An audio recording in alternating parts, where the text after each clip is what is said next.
We just arrived here at White Sands National Monument. Rory and I hiked in to our campsite at about 4:30. We left from the parking lot, got here at about 5-ish, I would say that's right. It was about 97 degrees when we started hiking. It's cooled down to a breezy 93. We were very hot, very tired. Even though this is a little under a mile, you go up and down a lot of huge ass sand dunes, and it is a mess. We are covered in sand, which is to be expected, and I expected that. But me and Rory are dog freaking tired. We came here and we got to our campsite and it was covered in fire ants, so we had to like scoot way over, and you're not supposed to be more than 5 feet away from the sign itself, but here we are, and I don't really care because it's really hot, so I'm hoping they don't mind either. But it was a lot. It was not what I wanted to see after we had felt like we were walking through the Sahara. The white sand here doesn't get hot, which is good. So my feet were okay because I trekked this in my river shoes because I knew I was going to get sand all in them, and my hiking boots have been a little damaged since we went to Hawaii, so I'm trying to give them a little bit of a break while we're on this trip, but I did bring them with us. I just didn't wear them this time because I wanted to see if it was doable, and it is. It's very doable. It's probably better to do in those type of shoes or barefoot than it is to do with heavier shoes on, because you're going to get stuck and you're going to sink in the sand. But I wanted to show you guys on the map of where we are.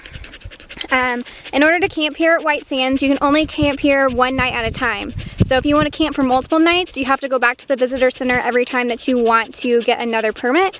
There are 10 campsites here, so and it's first come first serve. You can't call and reserve them ahead of time. You have to be here in time to get them.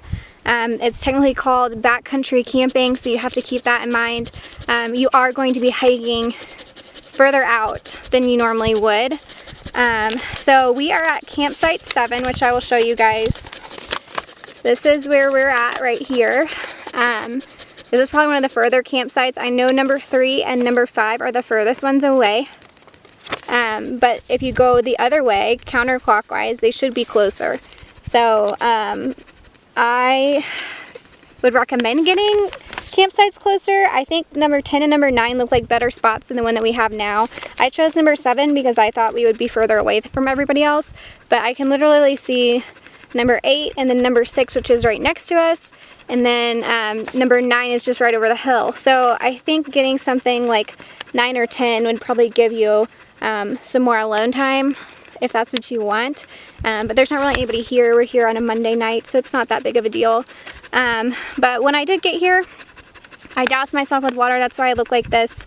I was planning on looking a little better than this, but it's just not going to happen. But yeah, so when you go to the visitor center, they'll give you all this little sheet, and you'll have to sign it saying you're okay with all the rules and all that stuff. It'll tell you when the park closes, when the gates are locked, when you can't get out, when you can leave, which is 7 a.m. The date, obviously the number of people in your party, and then sunset, because you have to have your tent set up before sunset. So be sure to do that if that's something you want to do. But I will say these people have been the most dog friendly out of almost any of the other national monuments and parks that I've been to. We haven't been to the petrified forest yet, but I hear that's pretty good too.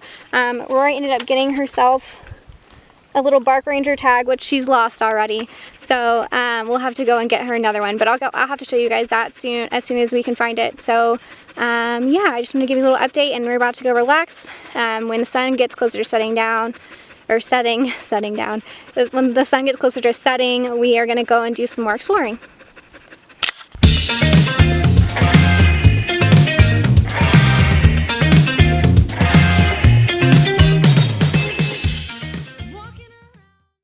We are headed out. We did not sleep very well last night. It was very warm. It was probably about 75 or 80 degrees, but inside the tent it was definitely warmer than that. And then as it came morning time, it got very cold all of a sudden. So at about 2:30 or 3, I put some more layers on and actually jumped into my sleeping bag. But now we are headed out. It's about 7:30, so we're gonna be at the car around 8, and I'm lugging all this stuff back with us, but we had such a fun time here. Rory is still enjoying herself, just walking away as I slide in sand. But we are headed to Texas now, so we are trying to get an early start up and out, and we also have to stop by the visitor center because Rory lost her tag, so we have to go and get another one. But after that, we're gonna head out and make our way to Texas.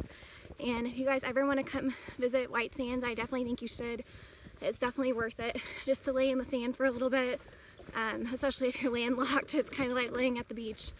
But yeah, so me and Rory are headed back to the car, and we hope you enjoyed. Oop, Rory, leave it. We hope you enjoyed watching all of our clips from our time here. So my friends